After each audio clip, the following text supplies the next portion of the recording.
Welcome back to the International Flatwater Center here in Welland, Ontario, Canada. And we have played a lot of canoe polo in the past 6 days, but this is the final game. It all comes down to this, the men's gold medal game.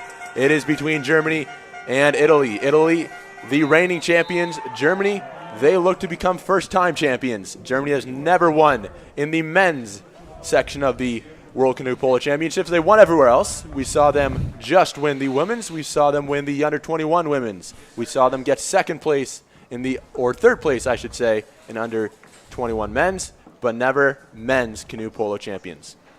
Absolutely right. They've been absolute powerhouses of the sport, the Germans. European titles everywhere. They've won the World Games title twice out of 4. They are a world-class team, and it's a big but in their minds, they have never won a gold medal at a world championship in senior men's category. And that there's 8 guys down there, and the coaching staff and all their fans would love them to put that right. And the Italians, reigning champions, won at home in Syracuse, and they've opened their account very, very early. Navarra for them. Frontman Davide, very strong, very good finisher, and he's done what he's asked to do. He takes the cover away from Luca. He gives him a second real hard-hitting shooter, and he opens the scoring inside the first minute. Now, German confidence, is that rattled? Do they just believe? This is where that belief gets tested. Now, if you were asked the Italy coach if you were going to score in the first minute of the game, he'd have paid me for that. Fantastic start there for the Italians, wasting no time getting on the board within the first minute. Now we're on that left side. It is their captain, Jonas Veron. Now with number 4, Lucas Richter. And they're really compressing this defence. We've seen in the earlier round games, the Italians defend really with a player high on the front, in this case number 9, Luca, and then 3 men inside who will just work as a unit to provide no opportunity. And the weapon that the Germans will use is they have huge, huge shooters, really the biggest in the world. And they've got 5 of them on the pitch right now, because if you want to play in that German national team, you have to be a big shooter. Absolutely. And we saw the U21 men team be big-time shooters, so they have players already in the younger age group coming up and trying to fill those voids. Yes, it's incredible. And at their training sessions, I hate to think what they do, because they are all massive shooters. Most teams will have 2 or 3 they favour. This German side, they don't care who gets the opportunity. They will all score a goal. And I'm sure it's very similar on that Italian side. You don't become champions of the World Canoe Polo Championships without having a bunch of heavy shooters on your team. No. And we just saw one time by Navarra. They are heavy shooters. They've got Bertoloni now, who's a very heavy shooter, but I think it's fair to say, and most people recognise, number 9 for Italy, Luca Bellini, probably the world's biggest goal scorer. He's been top scorer at almost every championship he's played at, possibly every championship, forgive me for not being certain, but he's a goal scoring machine. Here is Bellini. He's going to go inside to Bertoloni. Bertoloni now to Navarra, the goal scorer for Italy. Yep. We've played just about 3 minutes. Navarra goes for his second. It will be blocked by Germany, and now they are on the attack. Now with the ball, it will be Robert Pest. Yes, this German team, they won't panic at this stage. 1 goal down, happened before. It's part and parcel of the game. You deal with it now. They've weathered the next attack. They're in the game. They'll have a game plan here for a go-to system for getting a goal, and here it comes. It's Robert Pest. Pest. Now to Jonas Veron. Back to Hopstock. Yeah, 3 of the most experienced players in the team running that back line, trying to make a gap. They'll make the right decision. That's crucial now, that when they take a shot, they've really got to get the highest percentage on it they can.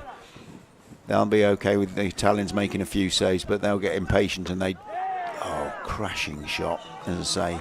Immense power, and the rebound goes their way. They'll buoy them a little, and they'll just keep coming. Shot clock's reset, obviously, from that powerhouse, and we get a 60-second shot clock. Very like basketball, canoe polo. Keeps the game ticking over. I think at the moment this German team won't really be looking to wait 60 seconds to get shots away. They're putting some traffic. That is a phenomenal save, because that was a tricky shot. Long, straight arm, down low.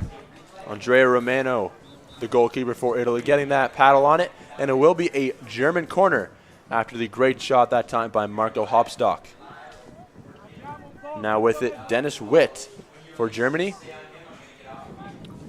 Yeah, the Italians now got a phenomenal defensive unit, and to be fair, that's what brought them to be the world champions. They've been one of the most exciting and fun to watch attacking teams for some years, but suddenly they've got a goalkeeper coach, Boffi, who was a player himself, and he has got their defence to be one of, if not the best in the world. You add that to a good striking team, and you pick up a world championship gold medal. Absolutely. They're looking to pick up their second World Championship gold medal here. They currently lead Germany 1-0, just about halfway through half number one. Germany still with possession. They've had possession now for about 2 minutes in this Italian end. Great shots, great saves, and now they look to reset and get away another great scoring opportunity. And like you said, the best scoring opportunity possible is what Germany will get. Yeah, and that's it. Inside, looking to the ref for more than just a corner ball. Nothing coming. Again, Germany will get the corner just outside on that far side of the pitch. Again, it will be number 80, Jonas Veron, taking it for Germany. Options in front of him, and he's going to go all the way to Robert Pest. Yeah. Again, Robert, one of their go-to men. Kind of hard to pick them out in the German team. They've got 5 go-to men on the pitch here when they want to go on there, looking around again, looking at the ref for something that is not coming. Fair bit of contact is allowed. There are fairly complex laws, but as often in many sports, the teams seem to think that the fouls should all go their way. Here comes Jonas Veron.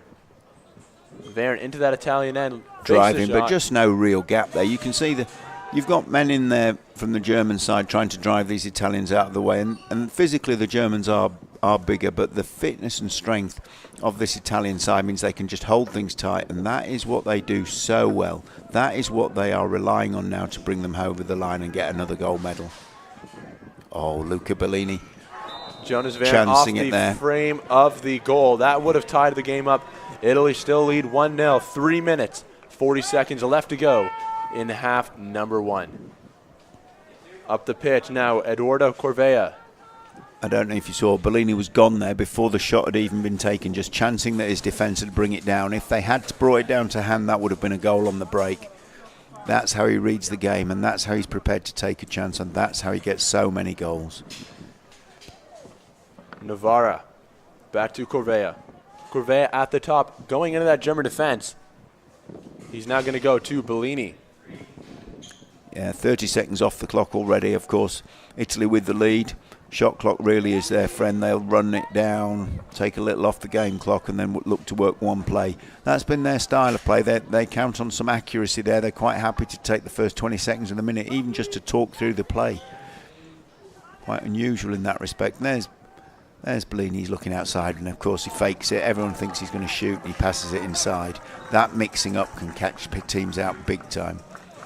And now Jonas Veron for Germany on that left side, or excuse me, Robert Pest on that right side for Germany. Now to Jonas Veron. Veron going into that Italian front, and he's going to have to retreat and go outside once again, set up another play. And again, off the frame of the goal. That was number 9 for Germany, Marco Hopstock. Referee awards Germany a corner. 2 minutes, 15 seconds left on the game clock. And again, the Italians ringing the changes. They've really just changed everybody. They've brought on another of their experienced players, Marco Pozzi. He's a real powerhouse unit. They'll use him in short bursts. Nobody pushes Marco out of the way, and he will just work for the period he's on the pitch. You can see there, number 10, absolutely just compressing this line. And he's definitely a great player to have in these situations when you have strong German players and now even stronger Italian player in that middle. Yeah, in a football sense, he's a utility player. He's got a job and he'll do it. No worries about whether he does this or does that. Coach gets him on and says, work that guy until he can't paddle anymore, and that's what Marco will do. Now with it is Jonas Veron on that far side of the pitch. He'll take a shot, and a fantastic shot it was. Yeah. Jonas Veron, and he knocks this game at 1 goal apiece. Just under 2 minutes remain. Captain there doing a captain's job. How many times have we said this in the championships? You see somebody in the armband and you sometimes think, well, maybe that's just a badge of honour. Maybe that just means they've been playing the longest. But these captains step up and they save their team. They make a great save, a great block when it's needed. And in that case, they needed a goal to get themselves on par. And there it is. Captain brings it home. Absolutely. And saying that, maybe we'll see something from Luca Bellini, the Italian captain. I've said in every game I've watched here, I'll put my house on Luca scoring in this game, and he hasn't let me down. Luca now taking a shot. It will be blocked by Germany. Germany will retain possession after the foul by Bellini.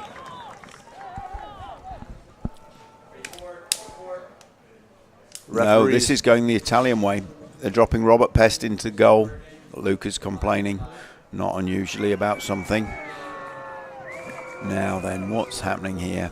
Bellini was inside. This is his real speciality act. He'll be inside. There will be paddles everywhere, traffic all over him. Everyone who's watching this, everyone on the pitch knows who's going to score and who's going to try and score, and he will still find the back of the net.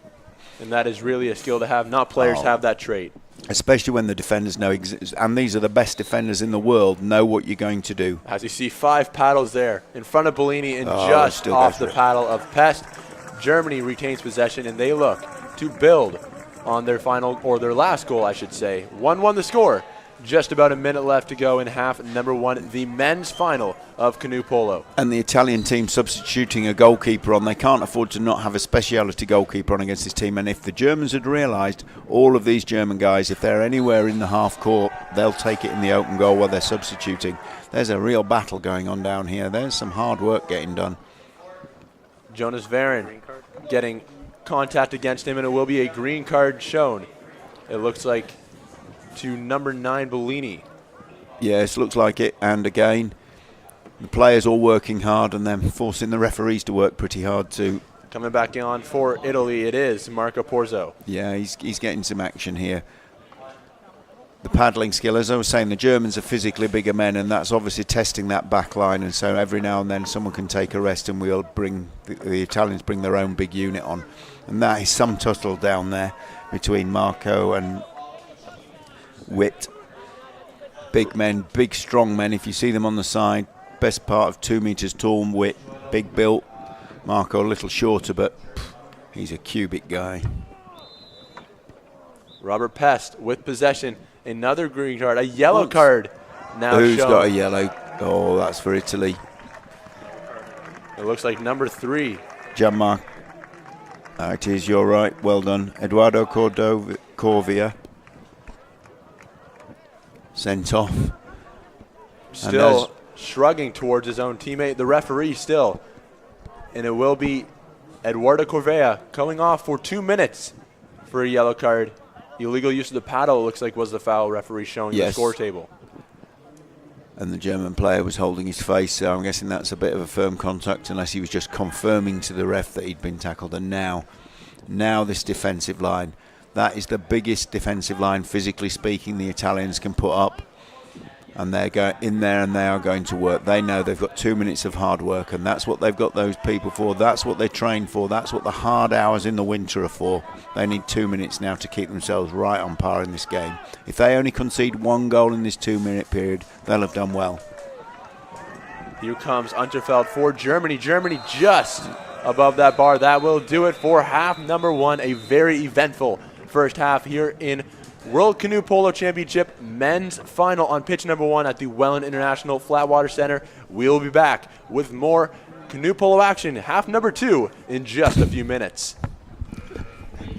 Welcome back to the International Flatwater Center here in Welland, Ontario, Canada. The second half of the men's final, the final 2 minutes, or maybe not. We could go to golden goal. Final game, final half of canoe polo men of Germany and men of Italia racing for that ball. 1-1 the score. Very eventful half. Curly, what did you like in half number 1? Oh, I like the way that the action was non-stop. The work going on in front of each goal when the offense and defense met was phenomenal. I wouldn't expect anything different of these two teams. I like the fact that Luca Bellini's just done the sprint start. That's the most demanding part of the game. The man is pushing, he's 36 years old this year, and there he is taking a charge start. That is some achievement, and he was there first. Absolutely. Very quick, that is Luca Bellini. Italy still, of course, down 1 man after the foul, or the yellow card, I should say, near the end of half number 1, and it will be some task to try and keep these Germans at a 1-1 tie. And that's why Italy were keen to win the ball. They really needed possession because they're down to 4 Without the ball, they would have been under immense pressure from the German attack. As it is now, they're playing man-for-man on the court because the Germans have kept a goalkeeper in. And so really it's a regular kind of game for them, and it's a game where they can take a full minute off the clock. And if they do that, with the time that's gone, they'll nearly be back to 5. And as I say, if the Germans don't score during that period, the Italians will have done very well. And so far, so good for the Italians. Still on that man-to-man defense is Germany, and you got to expect that for the duration of this penalty against Italy. Once that 5th player comes on, maybe they will retreat and get back. Yeah, but the Italians have got a shot clock reset there for the foul, so that will mean that I think if I've got the time right, they can keep this ball now until the 5th player returns. And they can and they will. And the Germans are preempting that already, as you say. They're dropping back to a set defence because they're just waiting for the Italians to arrive. And it will Not be sure of the exact time. It'll be clearly indicated, and the there referee it is. waving in the Italian player. They will now be at 5. Yep, I can't believe they're not ready. Unbelievable. It was about 20. Now 8 to go. Here comes number 7 from Italy, Gianmarco Emanuele. It's now with Italy on this near side. Coming in is Navarre. He scored the Italian goal early. They scored 58 seconds into the game. Germany, 3 minutes left to go. Here comes Bellini. Bellini tosses it in now to Emanuele. Again, 3 German boats there, 1, 8, and 9. You can see they're just holding a line there. It doesn't seem to matter what the Italians throw at them. Those boats just don't move. Germany does get possession, illegal tackle it looked like against Italy. Now with number 6, Robert Pest, Jonas Veron. He just threw a size 5 ball that weighs a pound out of the back of his hand at a speed that would have me frightened to catch it. These are very strong men. We have been talking about that the whole game, and they are making these passes look easy. Like you said, there's no problem getting a half-court shot for any of these. The goal always has to be covered. Yep. Robert Pest. He's going to go to Lucas Richter. Richter all the way back now to Marco Hopstock. Still with Hopstock. He's going to make a charge into that zone. He finds Jonas Veron. And Veron looking at goal, quickly being stopped there by Emanuele. And this game being defined by the defences. You can see, I know how good this German team are at penetrating. This Italian side is keeping them out on the edge of the 6-metre area. They're not allowing anyone in behind. As soon as there's a threat of a player getting over them and between them and the keeper, they back up and they drive it out. The amount of effort that takes when your opponent weighs 100+ kilos is immense. And like we've mentioned before, Curly, you and I talked about this a bit off air, how Luca Bellini will go already before the shot is even taken, trying to get that break. He backs his team, and that's how he gets so many goals, or one of them, many ways he gets many goals. But just look at him. He's looking all the time for an opportunity, and yet he's still joining in with the defensive duties, but he is looking for an offensive option all the time. And Germany now looking for an offensive option. It is Jonas Veron inside of that middle. Yep, they're part in, but again, the line just pushes him out. They've just driven him back out. Back to Veron. He's going to try and find an option to Marco Hopstock. He score or this could be it, yes. And it will go in. And exactly a little that. Premature. Julian pressure will put Germany up front. A little premature on the call. Marco Hopstock off the frame of the goal. Pressure gets the rebound into the net. The defender had to push out to meet the attacker on the side, and when the ball rebounded, it meant there was a space in the middle for him to take advantage of. And they couldn't make that space themselves. They had to wait for that rebound opportunity, and it just fell for him. Quick to capitalise, be very happy now. The first time the Germans have had the lead in this game. And Germany still, like we said at the beginning of this broadcast, are looking for their first ever men's 2018 or 20 or anything, I guess I should say, Canoe Polo Championship. Yes, and they've never been world champions. Plenty of titles, plenty of success as a nation. All the other categories they've won gold medals in, but this, the blue ribbon event, senior men's, Germany never won that. Look at that, putting his life on the line there. Half upside down, gets the ball, grips it in one hand and rolls up and passes the ball to his teammate. Robert Pest being shown the green card from the referee, illegal tackle.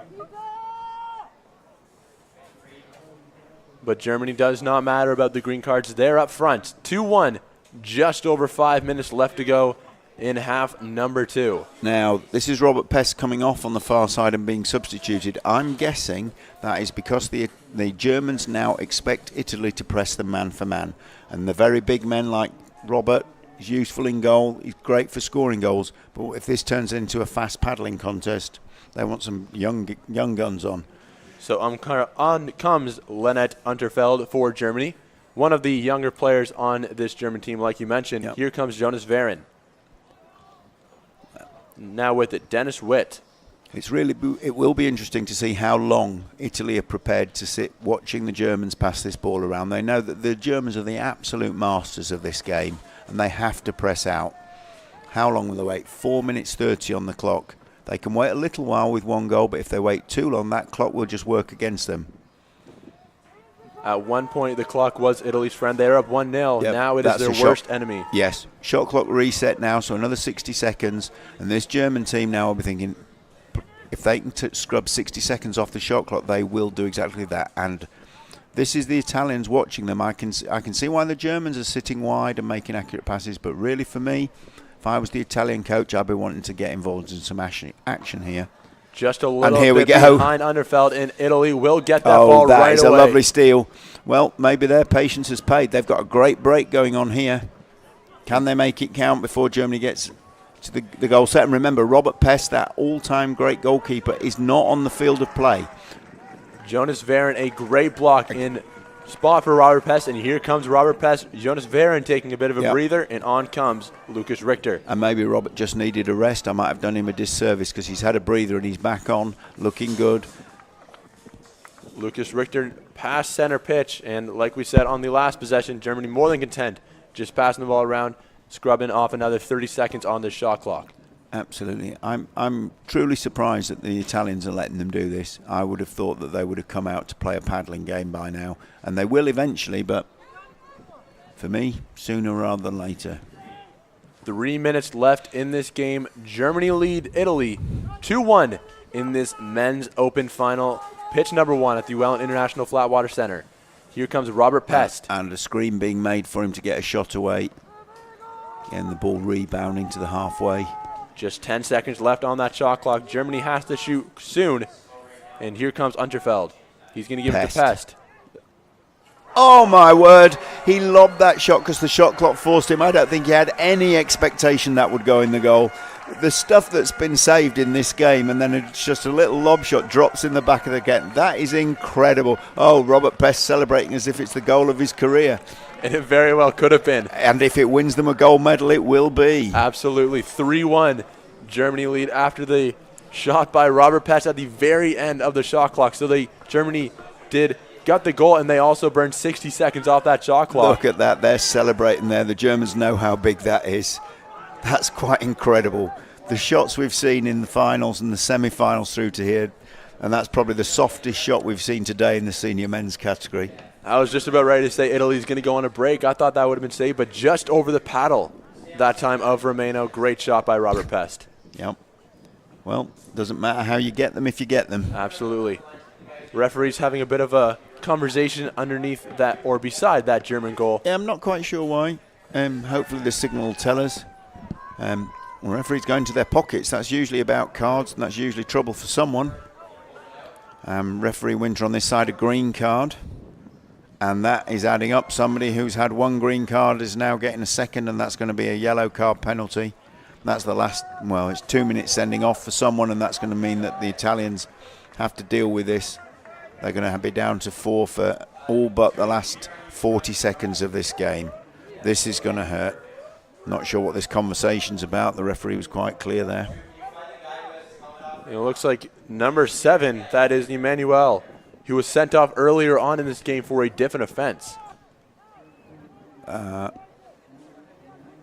Bit of a conversation here there. Be thinking about a red card now for Gianmarco Emmanuel because of that second yellow. And you've called that exactly right. He's had a yellow card, and now he's come back on and got a green card warning. And as he's on a yellow card, that green card on top of the yellow card adds up to a red card. That means he's out for the rest of the game. That is 2 minutes 30 seconds that the Italians are playing with 4. They're 2 down. Really, that little lob goal from Robert Pest is going to be the goal that I think brings Germany to their first World Championship. How this Italian team of 4 can bring this back, really I don't see a possibility. 1 goal, maybe. 2 goals, a long shot. but a third one. Because, again, even if they get it to overtime, they'll be playing the overtime period with 4. Bellini, the guy they want the ball to be in his hands, has the ball, and it's still just a battle in front of that German goal. Big tackles. The Germans won't mind how many tackles they put in, how knocked about things are, how many warnings they get. So long as they keep 5 men on the pitch, they can shut this game out. Bellini will be taking the free shot for Italy. Oh, yes. 100%. No doubt about it. None. They've got Bertoloni trying to make a gap for him, and Navarra just trying to make a little bit of space, not having much joy. I think the referee wants he tried to be clever there, looked away, faked it and shot, but missed. That's a shame.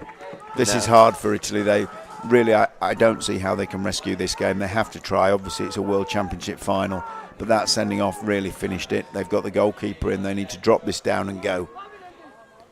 And now you see Navarra a little bit more up front trying to chase that ball, but Germany no problem just playing with it in their own zone. And why wouldn't you? If they lose a minute off the clock, the Italians get the ball back. They still need 2 goals. There just will not be enough time.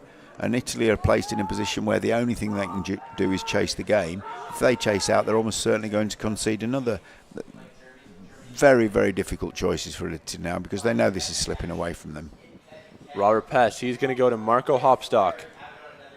16 seconds on that shot clock. Just over a minute remains in this men's final. Italy down to 4 men. Germany will still get a shot away. And now they've got a corner ball, so they milk a minute off the clock again. It will be. Line judges saying that it was a goal line throw. It's not a corner. So now Italy at least are on the offense, but like you said, they need 2 goals in a minute 4, and that would bring the overtime still down a man. Yes, huge ask. And they'll take it if they can. If they could get to overtime, I guess they'd come out all guns blazing with 4, but they'll be lucky to do that. Again, out of the back of the hand, that long ball forwards. And there's been an offence here, so it's not quite close enough for Bellini's optimum range. I wonder if they'll try something different to get him close. It's now in the hands of Bertoloni. Yeah, he'll be looking for Luca. He tries to get Luca Bellini, and it just off the paddle. Yeah, Richter saw that coming just like we did. Number 8, Jonas Varon. Lots of room in front of him. Here comes Bertoloni. Robert Pest, great lead pass. Pest going to give it to Hopstock. Now to number 2. Yeah, and that will do it. That's it for sure. Witt scores. They've shared it round. They're passing the ball. Witt gives them a 3-goal lead in the dying seconds of this game. There's really nothing the Italians can do now. See this out with some style. But this is going to be the first time for Germany. They're already celebrating on the back line. Their substitutes and coach fist pumping, cheering each other on. All they need to do now is let that clock go down. They won't do it easy. They'll work to the end because that's what they've been trained to do. But they've got this now and they know it. Everyone knows it. Chance that time. It was number 2 Navarra trying to go for goal. Navarra, he scored 58 seconds in, and that's the last time Italy has put one in the cage. Yeah. It's been all Germany since then. Yes. Still with Navarra. Navarra, he'll find Cavaria. And he's going for it. He's got to go for it. What's to lose? He's got to have a shot. And saved. Robert Pest just makes it safe. Takes them over the line. Time out from the referees. Come on, boys. Let it run. 0.8 seconds left. And they're already hugging on the pitch. There's nothing Italy can do. Italy has come to their fate. Italy will just push this ball in, and that's going to do it. I do feel sorry for them in that last minute. Obviously, everyone knows the way it's going. Italy spirited to the last. German now celebrating. It is a big deal. A lot of these players, the coaches, they have dreamt of winning a World Championship. They've come so close to winning a World Championship. They've won World Games. They've won European Championships. But this is the first time for this powerhouse nation have won the senior men's title. Amazing. Germany, the first time, like you said, that they have won the senior men's title. They have won countless other titles in other areas, the World Polo Championships, and it will be a celebration in Germany with they winning the women's, under 21 women's, and now the men's. Very dominant. That does it. 4-1 the final, Germany over Italy, and that will give them the gold medal here at the Welland International Flatwater Center. And that concludes the Canoe Polo Championships. We will be back with the medal ceremonies in just about 10 minutes. You guys probably won't know. The reason they've got the number